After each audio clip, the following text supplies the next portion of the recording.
Welcome to Houston Sports Talk with your host, Robert Land. Thanks for checking into the best Houston sports podcast, part of the National Bleav Network. No guest in this one.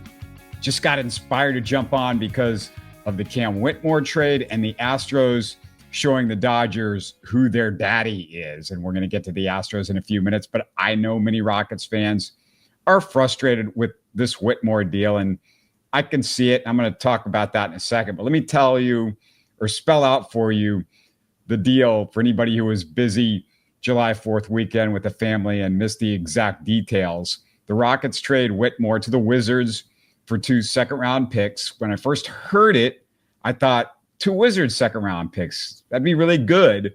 Washington's likely drafting high next summer, and maybe for a while, high second-round picks could have real value since the Rockets will be locked into Durant, Şengün, Jabari, and probably Amen's money over the next few years. High second-round picks can be better value than low first-round picks.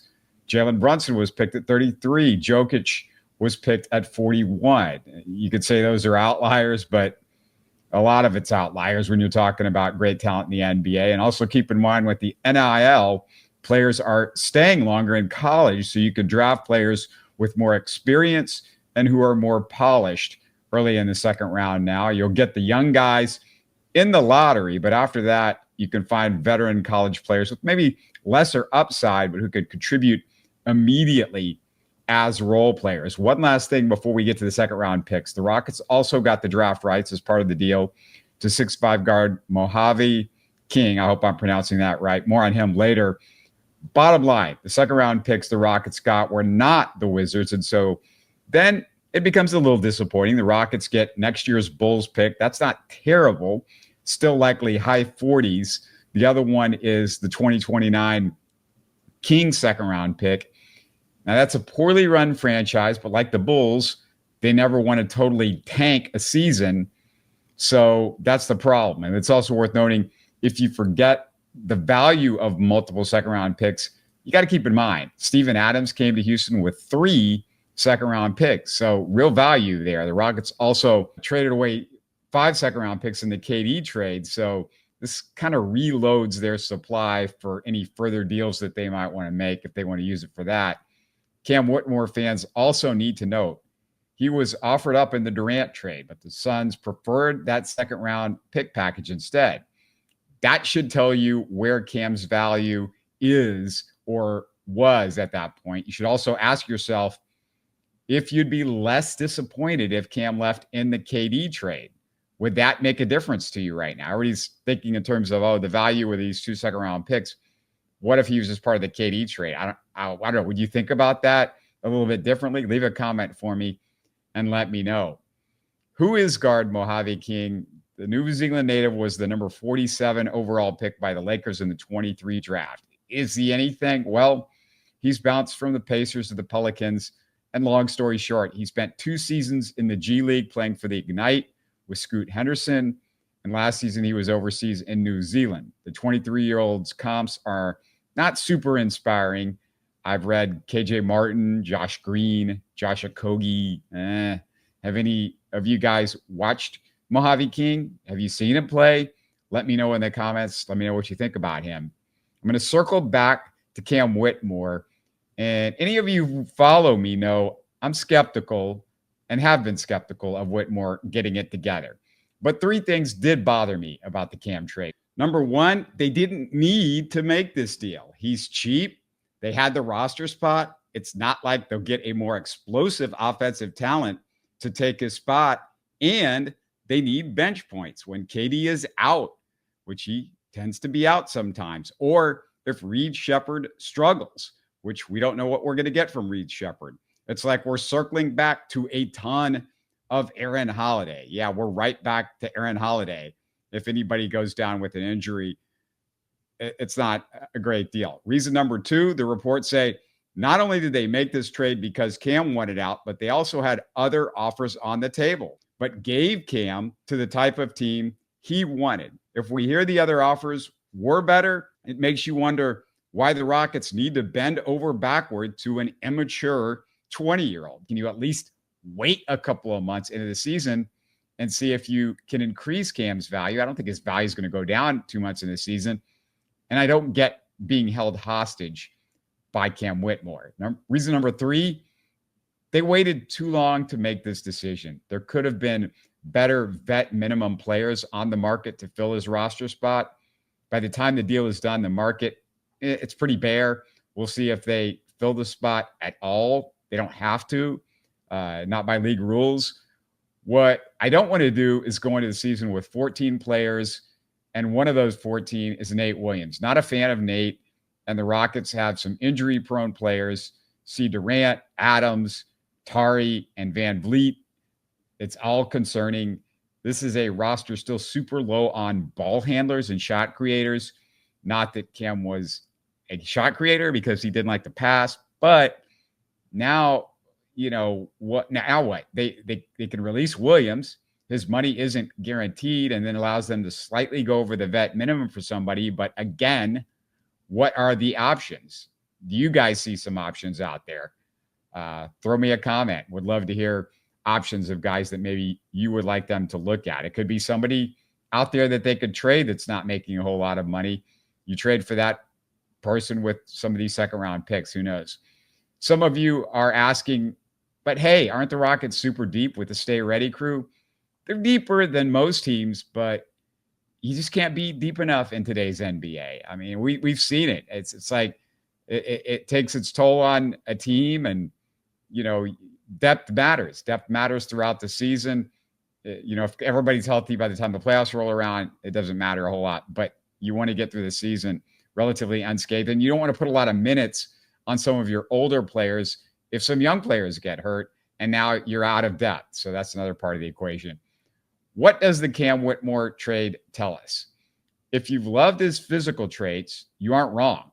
But if you're an NBA diehard, you've seen tons of incredible athletes flame out because of IQ, lack of development, not enough skill, difficult attitudes, refusal to accept roles, and any number of reasons. And I'll steal a quote from friend of the show, Rockets analyst Mitty, who said, "You have to be a role player before you can be a star player." Very few walk into the league and are immediate stars. Just doesn't happen that often.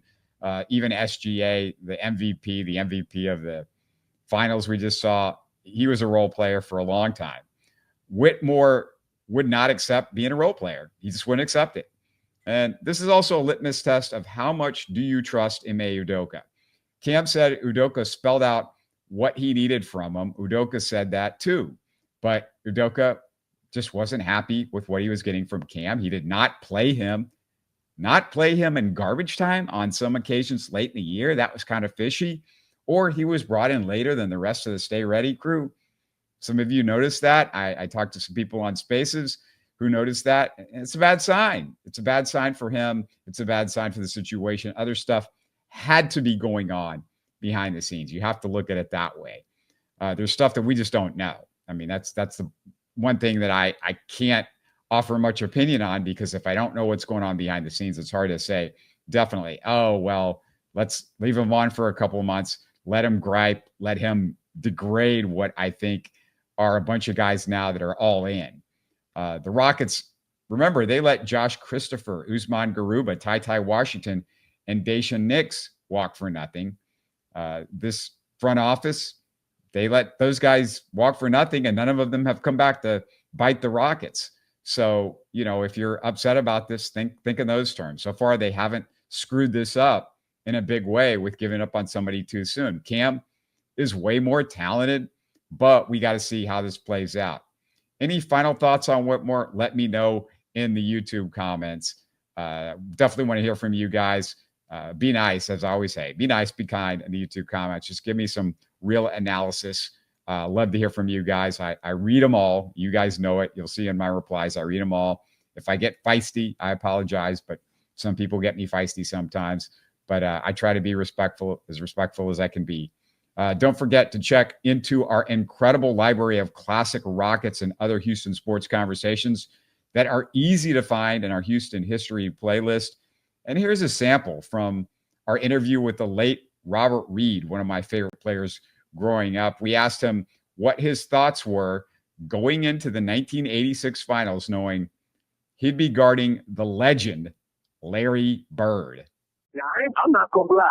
I'm not going to lie. That first game, I got dressed, had my toast with some honey and hot tea. And before I walked on the door of the hotel, I got on my hands and knees, and I said, Lord, now you brought us a mighty long way. And we want to thank you. I want to thank you. Now, Lord, you know I've never prayed for victory. I'm not now. But give me the strength so this white boy Larry Bird does not get MVP because I got to go back home to San Antonio. Stephen Maxwell got it. So, but no, Larry Bird, I'll be honest, you could put the years from when he first came in till I retired first, you could put our whole sentences when we talked about probably on 4 sheets of paper. And it was a good game. We always taunted each other. We never really shook hands until after the series was over with. But he was the type of guy, a player, that if you didn't bring it that night, he'd tell you, why don't you just go home? Just go on back. Because he wanted the competition every night. And you have to respect that. That is just some gold from Robert Reid. Definitely missed Bobby Joe. He would have turned 70 years old next month. We lost him way, way too young. I'm also putting out these classic clips in our YouTube shorts whenever I can. If you need a quick hit at the office on a coffee break, look into our shorts. Those are always out there, and I'm trying to add more and more as we go along. Now, in just a second, we're going to get into the awesome Astros. Lots to talk about there, and keep an eye out for a special hour-long interview with an Astros legend. I'll put that up tomorrow. As always, you can hit us up and support us and get updates on every show we drop by subscribing on YouTube and putting those comments in. Also, subscribe on your favorite podcast app. We're on all the big ones, Spotify, Apple, iHeart. Go check us out there. Just subscribe, even if you don't think you're going to listen, because sometimes you might decide I'm bored at the gym or something like that. I want something to listen to. So you can do that. Hit us up with a quick thumbs up too, and tell your friends about it. Spread the word. Love to hear more people loving the show, and definitely want to get the word out on Houston Sports Talk. All right, guys, the Astros are the Dodgers' daddy, and we love it. They sweep the Dodgers for the first time in 17 years, outscore them 29-6. A total beatdown. The Astros haven't lost a series in a month and a half. They are toppling the big boys. The record against first-place teams, 13-2. They're 20 games above 500 now. They have the second-best record in the American League, third best in baseball. The Dodgers are second, but we know what just happened to the Dodgers. Whoops. And the Astros just a half game behind the Dodgers right now. It does not matter who the Astros put out there. Some guy named Zach Short. Raise your hand if you knew who Zach Short was before this weekend. Zach Short was 3 for 3 with a bases loaded walk Sunday, a big one that put the go-ahead run on the board for the Astros. Jake Meyers goes down. Prayers for the rake. But there's Taylor Trammell immediately making a diving catch in center field. Big one, a big diving catch. Ryan Gusto shuts down the Dodgers in Dodger Stadium. I mean, Ryan Gusto did that. Minor league journeymen are doing this everywhere. I mean, I don't know who these guys are. A lot of times they're calling up, but still they're doing it. Non-prospects helping out everybody. It's just the Astros being the Astros. Jake Meyers left the game with right calf tightness. That's the one blip on the weekend, even though he didn't make the All-Star team. I consider him an All-Star. More on Jake in a second, but hopefully he's back after the All-Star game. You hope it's not the typical Astros injury where he's going to miss a couple of games and it turns into 2 or 3 years. It's a life sentence if you get an injury with the Astros. But I'm going to sacrifice the next week of Jake and Jeremy for both of them being healthy to start after the All-Star break. Maybe there's still hope for Jordan too. Word was good this week, but we'll see. One huge hope is Christian Walker and Yainer potentially getting healthy. Yainer and Christian Walker were huge over the weekend and this past week. Yainer's got a 1089 OPS in July after a big June, or no, not a big June, a bad June. It wasn't good. Christian Walker needs to wear a VR headset to make every ballpark look like Dodger Stadium, because it's just nuts what he does there. Should we put Dodger Stadium in bold letters outside of Daikin Ballpark. We needed them like bold letters, Dodger Stadium. Get those guys that spray paint maybe to put it up there just for fun. How do we get him to keep this up? 9 home runs in his last 8 games in Dodger Stadium. And he's got the highest career slugging and OPS in Dodger Stadium history with a minimum 150 plate appearances. He's raised his OPS overall in the last week 37 points. So this is the Christian Walker that we thought we got on free agency. Hopefully this continues. Jose Altuve continues to turn those boos into crushed baseballs. He loves going on the road. He loves beating up on the big guys. He was 10 for 24 on the road trip, 3 home runs, 417 average, 9 runs scored, 10 RBIs. The Astros are desperate now for keeping Walker, Altuve, and Yainer going without Meyers, Pena, and of course, Jordan. We also got to show big-time love for some quiet heroes. Caratini, a 957 OPS with runners in scoring position. He's clutch, and unlike a lot of Astros, gets huge at-bats with runners on third and less than 2 outs. I love his at-bats when you've got guys on third base and you just need a sacrifice fly.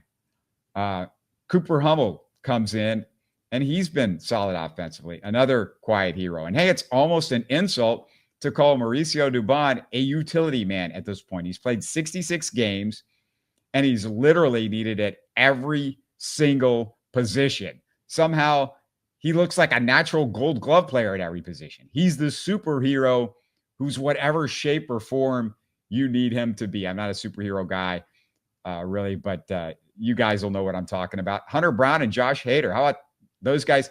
They don't need any hype. They're not quiet heroes. Everybody knows what they're doing. Both headed to the All-Star game. Extra fun to see what Hader is doing after trading him away in that Carlos Gomez, Mike Fiers deal. That's almost a decade ago now, I think. What I didn't expect from Hunter Brown was that he'd be this total bulldog. The stuff was legit, but who knew this guy turns from Bruce Banner to the Incredible Hulk if you got him angry. Yeah, that's the best superhero reference I can make. But hey, I mean, Hunter Brown, you could see the fire, even if it isn't a certain Angel player yelling at him and them getting into a shouting contest. No, Hunter Brown's got bulldog. And that's something I did not know when the guy came up. You just don't look at Hunter Brown and go, oh, that guy's coming at you. But Hunter Brown is just fun. He's been fun this year. Just incredible to watch. Special stuff.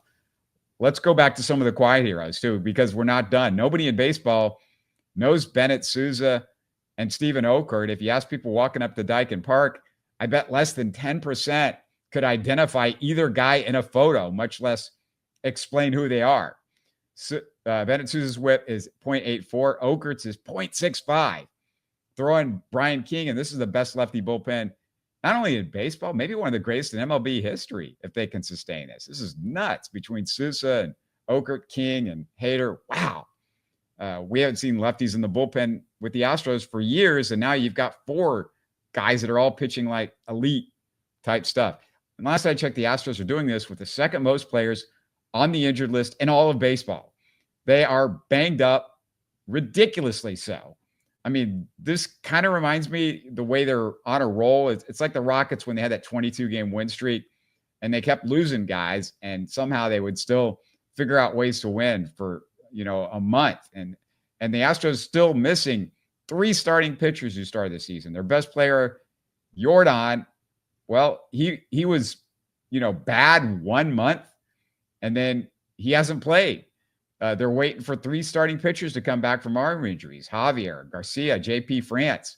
And now they're missing a top 4 MVP candidate, Jeremy Pena, and a Gold Glove center fielder who's hitting over 300. Of course, I'm talking about Jake Meyers. And boy, oh boy. I mean, Jake Meyers, we all need to raise our hand and apologize and say, we didn't believe in you, Jake. We never thought it would happen. But man, what a season Jake Meyers has had. And this is legit. He's not lucking into this stuff. He's really changed his swing. He's lowered his strike percentage. This is sustainable because he's been doing this and trending upwards year by year on lowering his strike out percentage. Outside of injuries, it's hard to find anything not to be popping champagne about with the Astros. Get this team a healer, and they can win the whole darn thing again this year. They can do it. You go into the playoffs with Hunter Brown, Framber, Abreu, Hader, and a healthy bullpen, and this team's dangerous. But get back these other guys. Get back Jordan. Get back, obviously you got to get Jeremy back, but, get back some of these starting pitchers, Arrighetti potentially, and who knows. And for you Astros fans in Los Angeles, put your caps and gear on all week. Dodgers fans cannot say a word about this. I mean, I know my old co-host, RGCL, the original co-host of Houston Sports Talk over the first 6 years, has to be loving this. He's lived in LA for 22 years now. I'm sure he hears the trash out there quite a bit. Hopefully you can wear the cap out and, be safe.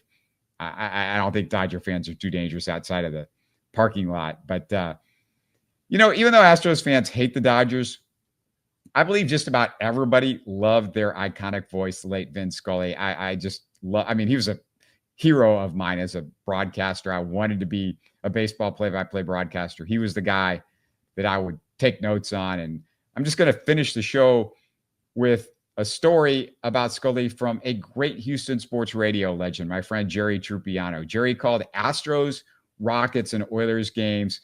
Many of you, I'm sure, way too young to remember Jerry Trupiano, but he went on to call the Expos and the Red Sox games after leaving Houston. Just a fantastic broadcaster. And when Scully passed away, Trupiano came on the show with me and explained what was so unique about Scully. And after Trupiano, I'm going to throw in a little extra one because you're going to hear the late Larry Miggins, who played for the Houston Buffs, the minor league Houston Buffs, that was a AA affiliate of the St. Louis Cardinals. He also had a cup of coffee with the St. Louis Cardinals in the major leagues. Didn't get in the major leagues all that long, but, he was a classmate of Vin Scully's. Something really remarkable happened when he was in the majors, and he's got this amazing story to tell about Scully. You can hear the full conversations with both of these in our YouTube archives. Here's Jerry Trupiano and then longtime Houstonian Larry Miggins. Enjoy, everybody. Vin Scully was so popular, they would ask the fans seated in front of the broadcast positions behind home plate to please turn down your transistor radios because they were getting so much feedback into Vin Scully's booth. And I talked to a friend today, a former broadcast executive, who said, I worked in LA during that time. He said, by this time they were in Dodger Stadium. He said, you could walk anywhere in that ballpark. And it was like they had monitors all over. No, it was people with their radios listening to Vin Scully. Of course, now people have the headsets and the danglies from the ears, and so you can make it a little more private. And back in those days with the transistor radio, he was so popular that people didn't want to miss his broadcast, even though they were attending the game. Yeah, I got a story speaking straight to that because I attended one Dodger game. This is back in 1996. Same thing. The radios were everywhere. You could hear Vin. And I spoke to a woman next to me at the game about it. And she said, and I'm going to quote her, she said, I can't go to the game without Vin. It's just not the same without him. You grew up in the Bronx, New York, and you were the valedictorian at Fordham Prep. One of your high school classmates at Fordham Prep was Vin Scully. You and him both had big dreams at that time. Tell us that story. Well, we had an assembly when I was a senior at Fordham Prep. He was sitting right behind me. So anyway, he put his arms on my shoulder and he said, Larry, someday you're going to be in the big leagues. And the first time you hit a home run, I'll be the announcer and tell the world about it. Well, I laughed about it and I never thought of it much after that. But sure enough, 1952, this is 9 years later. I was playing for the St. Louis Cardinals, wasn't playing regular. How could I? When I had two Hall of Famers playing the two outfield posts, there was only one spot open, and everybody in the organization was vying for that one spot. But I got up against Preacher Rowe. I think Eddie Sankey, the manager, figured this is Miggins' hometown. He must have all his friends and relatives there. He'd be up for this game. Let me put him in and see what happens. So they put me in, and sure enough, I hit one. I think it was the second time up against Preacher Rowe with a man on. Scully only had 1 or 2 innings to broadcast for Red Barber in those days because he was just starting out. But he had that inning. You're listening to Houston Sports Talk. Hey, don't forget to support us by subscribing and commenting on YouTube. You can always listen to us on Spotify, Apple, or your favorite podcast app. Tell your friends about us and share our show links on social media. Spread the word, everybody. Thanks for listening.